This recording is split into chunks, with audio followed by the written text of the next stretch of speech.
আগামী ৯ October Asian cup বাছাইয়ের ম্যাচে মাঠে নামবে দুই চির প্রতিদ্বন্দ্বী বাংলাদেশ ও হংকং।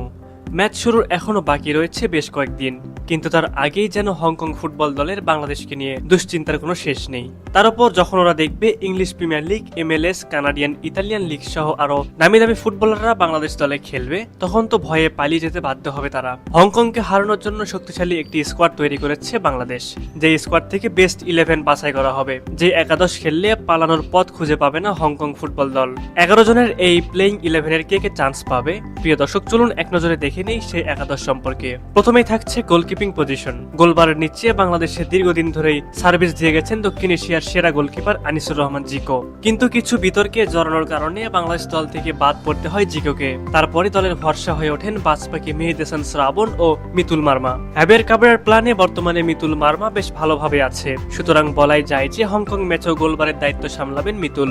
এরপর আসি ডিফেন্স লাইনে। বাংলাদেশ দলের ডিফেন্স আগের চেয়ে অনেক শক্তিশালী হয়েছে। দলে থাকবে দুইজন সেন্টার ব্যাক ও দুইজন ফুল ব্যাক। সেন্টার ব্যাক পজিশনে বরাবরের মতোই খেলবে তারিক কাজী ও তপু বর্মন। লেফট ব্যাক পজিশনে আমরা দেখতে পারবো জায়ান আহমেদকে, আর রাইট ব্যাকে খেলতে পারেন হামজা চৌধুরী।